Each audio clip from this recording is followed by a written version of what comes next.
Assalamualaikum warahmatullahi wabarakatuh. Perkenalkan, kami dari kelompok 7 Statistika bab 3. Anggota kami ada Sabrina Azhara Wahyudi dengan nomor belakang NIM 189, Anissa Kurniasari dengan nomor belakang NIM 151, Najwa Amelia Putri dengan nomor belakang NIM 145, Muhammad Abriza Zendawa dengan nomor belakang NIM 208, dan Joshua Sojuangon dan Yang Sinuarat dengan nomor belakang NIM 217.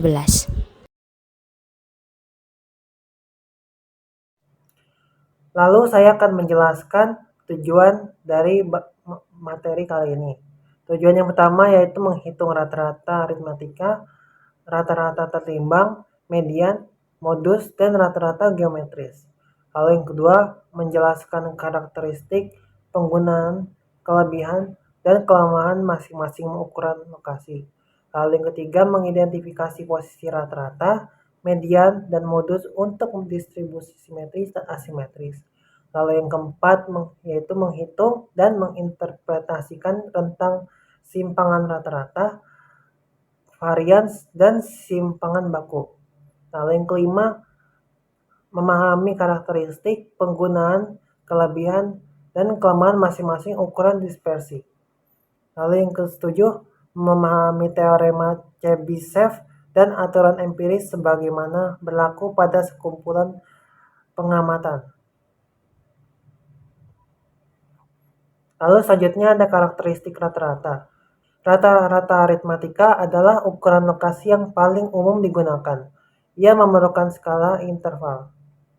Ciri-ciri utamanya adalah semua nilai digunakan, ia bersifat unik, jumlah penyimpangan dari rata-rata adalah 0, dan dihitung dengan menjumlahkan semua nilai dan membaginya dengan jumlah nilai.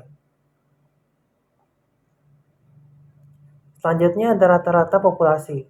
Untuk data yang tidak dikelompokkan, rata-rata populasi adalah jumlah semua nilai populasi dibagi dengan jumlah total nilai populasi.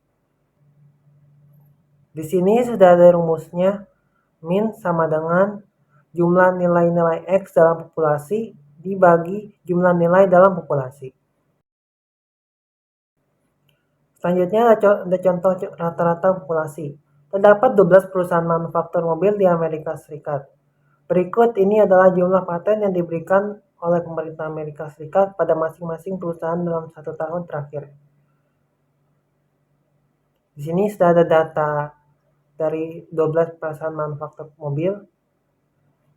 Lalu pertanyaannya, apakah informasi ini sampel atau populasi? Berapa rata-rata aritmatika jumlah paten yang diberikan? Jawaban ini sudah ada jawabannya. Min sama dengan jumlah nilai X dalam populasi dibagi jumlah nilai dalam populasi. Sama dengan 511 tambah 385 tambah 275 tambah 257 tambah 249 tambah 234 tambah 210 tambah 97 tambah 50 tambah 36 tambah 23 tambah 13 dibagi 12. Hasilnya jadi 195.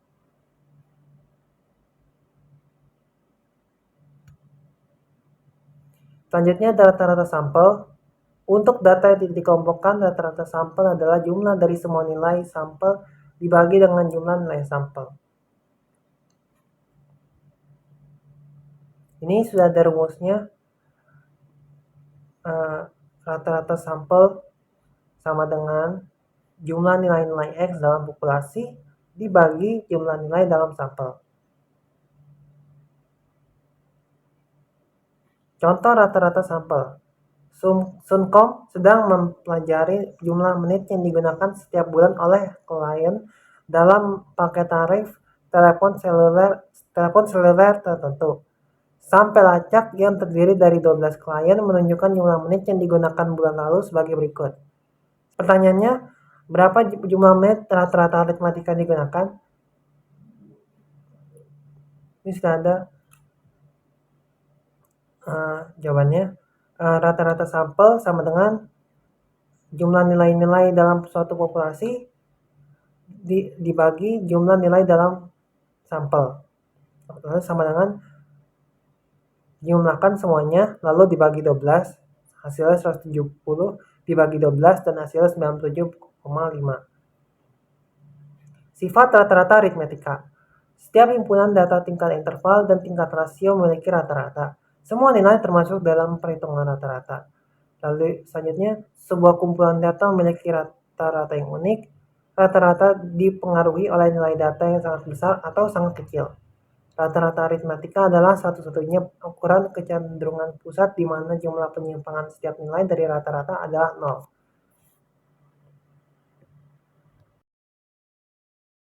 Nama saya Sabrina Azara Waidi dengan 3 NIM belakang 189.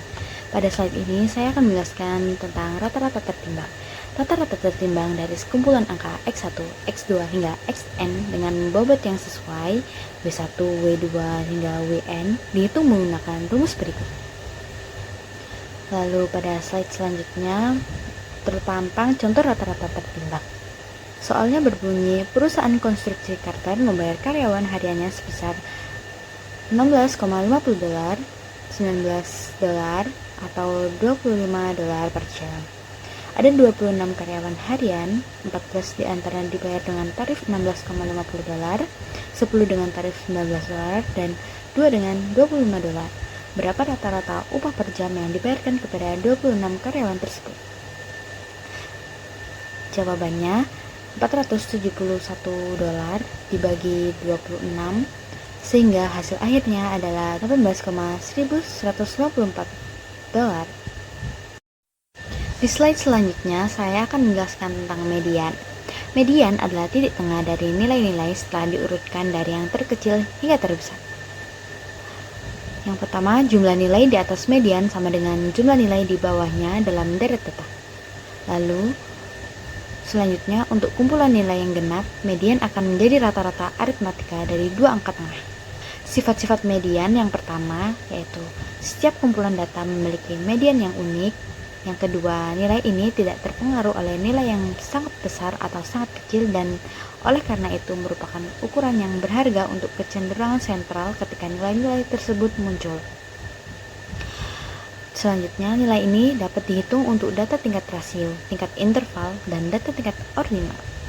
Dan yang terakhir, nilai ini dapat dihitung untuk distribusi frekuensi terbuka jika median tidak terletak dalam kelas terbuka. Contoh median.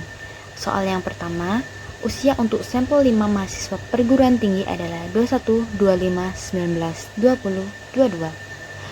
Yang pertama yang kita lakukan adalah mengurutkan data, sehingga 19, 20, 21, 22, 25. Lalu ambil nilai tengahnya dan didapat mediannya adalah 21. Untuk contoh yang kedua adalah tinggi 4 pemain basket dalam inci adalah 76, 73, 80, 75. Mengurutkan data sehingga 73, 75, 76, 80. Lalu ambil dua nilai tengah yaitu 75 ditambah 76 per 2 sehingga mendapatkan median 75,5. Pada slide ini saya menjelaskan tentang modus. Modus adalah nilai dalam suatu pengamatan yang munculnya paling sering. Nah, di slide ini merupakan contoh modus. Terpampang tabel gaji tahunan manajer pengendalian mutu di negara bagian tertentu ditunjukkan di situ. Lalu berapa modus dari gaji tahunan? Di tabel tersebut penelaan terhadap gaji menunjukkan bahwa gaji tahunan sebesar 60.000 muncul lebih sering, yaitu 6 kali daripada gaji lainnya. Oleh karena itu, modusnya adalah $60.000. Rata-rata median modus menggunakan Excel. Pada tabel 2.4 di bab 2 menunjukkan harga 80 kendaraan yang dijual di bulan lalu di Wither Autoplex di Rayton, Missouri. Tentukan rata-rata dan median harga jual. Rata-rata dan median harga jual dilaporkan dalam output Excel berikut. Ada 80 kendaraan dalam studi ini. Oleh karena itu, perhitungan dengan kalkulator akan memakan waktu dan rentan terhadap kesalahan. Rata-rata median modus menggunakan Excel seperti pada gambar. Berikutnya posisi relatif rata-rata, median, dan modus seperti pada gambar. Berikutnya adalah rata-rata geometris. Berguna untuk menentukan perubahan rata-rata persentase, rasio, indeks, atau laju pertumbuhan seiring waktu. Rata-rata geometris memiliki aplikasi yang luas dalam bisnis dan ekonomi karena kita sering tertarik untuk menemukan perubahan persentase dalam perubahan penjualan gaji atau angka-angka ekonomi seperti PDB yang saling berlipat ganda atau saling membangun satu sama lain. Rata-rata geometris selalu lebih kecil dari atau sama dengan rata-rata aritmatika. Rata-rata geometris dari sekumpulan n bilangan positif diidentifikasikan sebagai akar ke n dari hasil kali n dan nilai. Rumus rata-rata geometris ditulis Gm akar x1 dikali x2 sampai dengan xn. Contoh rata-rata geometris 1. Misalkan Anda menerima kenaikan gaji sebesar 5% tahun ini dan 15% tahun depan. Rata-rata kenaikan persentase tahunan adalah 9,886, bukan 10,0. Mengapa demikian? Kita mulai dengan menghitung rata-rata geometris. Gm sama dengan akar 1,05 dikali 1,15 sama dengan 1,9886. Contoh rata-rata geometris 2. Imbal hasil investasi yang diperoleh aktivis construction company selama 4 tahun berturut adalah 30%, 20%, 40%, dan 200%. Berapa rata-rata geometris imbal hasil investasi? Berikut rumusnya. Gm sama dengan akar pangkat 4 1,3 dikali 1,2 dikali 0,6 dikali 3,0 sama dengan akar pangkat 4 2808 sama dengan 1294. Berikutnya dispersi. Mengapa kita mempelajari dispersi? Yang pertama, ukuran lokasi seperti rata-rata atau median hanya menggambarkan pusat data. Hal ini berguna dari sudut pandang tersebut, tetapi tidak memberitahu kita apapun tentang penyebaran data. Misalnya, jika pemandu alam Anda mengatakan bahwa sungai di depan memiliki kedalaman rata-rata 3 kaki, apakah Anda ingin menyeberanginya dengan berjalan kaki? Tanpa informasi tambahan? Mungkin tidak. Anda ingin tahu sesuatu tentang variasi kedalaman. Alasan kedua untuk mempelajari dispersi dalam sekumpulan data adalah untuk membandingkan sebaran dalam 2 atau lebih distribusi. Berikutnya adalah contoh penyebaran. Grafik pertama yaitu histogram pada sumbu horizontal atau x-axis terdapat years atau tahun masa kerja, dan di sumbu vertikal atau y-axis terdapat employees atau jumlah karyawan.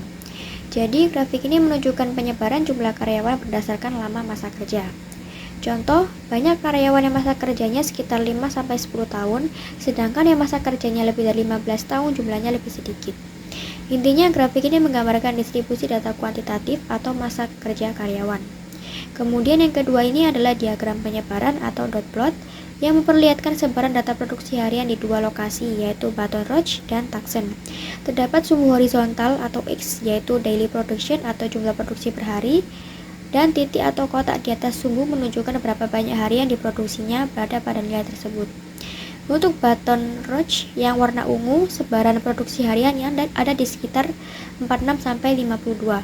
Paling banyak muncul di angka sekitar 50, artinya data terpusat di tengah dan variasinya kecil.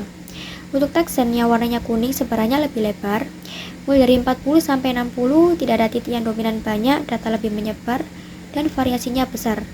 Data tidak lebih konsisten. Selanjutnya yaitu ukuran dispersi. Ukuran dispersi digunakan untuk mengetahui sejauh mana data menyebar atau beragam dari nilai rata-ratanya. Yang pertama, ada rentang atau range. Ukuran dispersi yang paling sederhana adalah rentang. Rumusnya adalah range sama dengan nilai terbesar dikurangi nilai terkecil. Artinya kita cukup mengambil data paling besar kemudian dikurangi dengan data yang paling kecil. Dan yang kedua ada simpangan rata-rata atau mean deviation. Selanjutnya adalah simpangan rata-rata atau mean deviation. Rumusnya dituliskan sebagai MD sama dengan jumlah selisih mutlak antara setiap data X dengan rata-rata X bar, kemudian dibagi dengan banyaknya data N. Simpangan rata-rata ini menunjukkan rata-rata jarak data terhadap nilai rata-rata. Kemudian yang ketiga ada varians dan standar deviasi. Ukuran berikutnya adalah varians dan standar deviasi.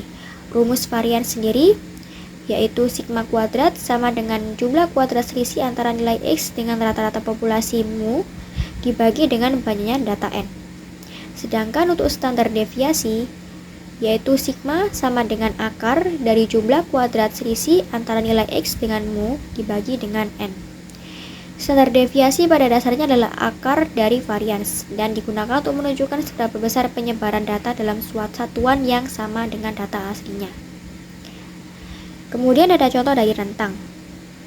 Jumlah cappuccino terjual di lokasi Starbucks di Bandara Orange County antara pukul 4 dan 7 sore untuk sampai 5 hari tahun lalu adalah 20, 40, 50, 60, dan 80. Tentukan penyimpangan rata-rata untuk jumlah cappuccino yang dijual.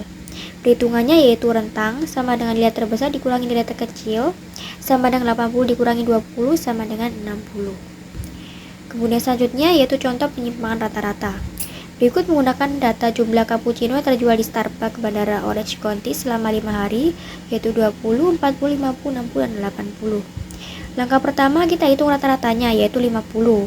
Kemudian kita cari selisih tiap data dengan rata-rata. Hasilnya adalah 20 dikurangi 50 sama dengan minus 30, 40 dikurangi 50 sama dengan minus 10, dan seterusnya. Selanjutnya kita mengambil nilai mutlaknya, sehingga menjadi 30, 10, 0, 10, dan 30. Dijumlahkan semua hasilnya yaitu sama dengan 80. Terakhir bagi dengan jumlah data yaitu 5 sehingga diperoleh simpangan rata-rata sama dengan 16. Jadi nilai simpangan rata-rata untuk data ini adalah 16. Kemudian contoh soal varian dan simpangan baku. Data jumlah tilang lalu lintas selama 5 bulan terakhir adalah 38, 26, 13, 41, dan 22. Langkah pertama kita hitung rata-rata. Jumlah semua data adalah 140, kemudian dibagi 5, sehingga diperoleh rata-rata sama dengan 28. Langkah kedua yaitu kita mencari selisih tiap data dengan rata-rata, yaitu 38 dikurangi 28 sama dengan 10, 26 dikurangi 28 sama dengan minus 2, dan seterusnya. Kemudian langkah ketiga yaitu kuadratkan hasil selisih tersebut, didapatkan 100, 4, 225, 169, dan 36. Jumlah kuadrat selisihnya adalah 534. Selanjutnya, varians populasi dihitung dengan rumus sigma kuadrat sama dengan jumlah kuadrat selisih dibagi N. Hasilnya 534 dibagi 5 yaitu 106,8. Selanjutnya, contoh variasi sampel. Data gaji per jam untuk sampel 5 karyawan paruh waktu di Home Depot adalah 12, 20, 16, 18, 19 dolar. Langkah pertama kita hitung rata-ratanya. Jumlah seluruh data adalah 85 dibagi 5 sehingga rata-rata sama dengan 17. Langkah kedua yaitu menghitung selisih tiap data dengan rata-rata. 12 dikurangi 17 sama dengan minus 5, 20 dikurangi 17 sama dengan 3, dan seterusnya. Langkah ketiga, kuadratkan selisih tersebut, didapatkan 25, 9, 1, 1, dan 4. Jumlah seluruh kuadrat selisih adalah 40. Langkah terakhir, karena ini adalah variasi sampel, rumusnya menggunakan pembagi N dikurangi 1. Jadi varian sama dengan 40 dibagi 4, hasilnya 10. Kemudian ada teorema Chebyshev. Teorema Chebyshev yaitu menyatakan bahwa untuk setiap himpunan data, baik sampel maupun populasi, proporsi nilai yang berada dalam K kali simpangan baku dari rata-rata adalah paling sedikit 1 dikurangi 1 per K kuadrat dengan K lebih besar dari 1. Pada contoh ini, rata-rata kontribusi adalah 515,4 dolar dengan simpangan baku sebesar 75,1 dolar. Kita ingin mengetahui berapa proporsi minimal data yang berada dalam rentang plus 3,5 simpangan baku dan minus 3,5 simpangan baku dari rata-rata. Yaitu menggunakan teorema Chebyshev, proporsinya dihitung dengan rumus 1 dikurangi 1 dibagi K kuadrat dengan K sama dengan 3,5. Maka hasilnya adalah 1 dikurangi 1 per 3,5 kuadrat sama dengan 1 dikurangi 1 per 12,25 atau sekitar 0,92. Artinya, paling sedikit 92% data berada dalam rentang tersebut. Nah, ada aturan empirisnya. Untuk distribusi frekuensi simetris berbentuk lonceng, sekitar 68% observasi akan berada dalam plus minus 1 deviasi standar dari mean. Sekitar 95% observasi akan berada dalam plus minus 2 deviasi standar dari mean. Dan hampir semua, termasuk 99,7%, akan berada dalam plus minus 3 deviasi standar dari mean. Nah, rata-rata aritmatika data berkelompok.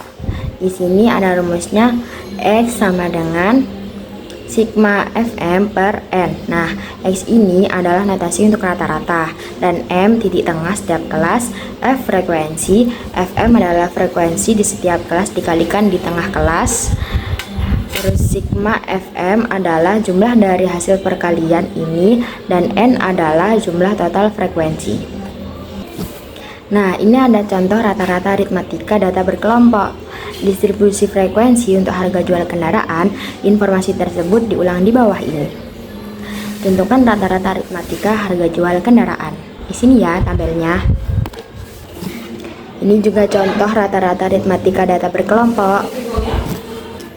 Nah, di sini ada simpangan baku data berkelompok. Rumusnya S sama dengan akar sigma F kurung M dikurangi X pangkat 2 per N min 1. Nah, S ini simbol untuk simpangan baku, M ini untuk titik tengah, F frekuensi, N jumlah observasi, dan X sendiri adalah rata-rata.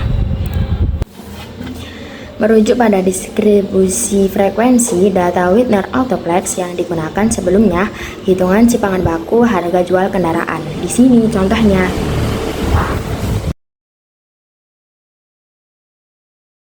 Sekian dari kelompok kali ini.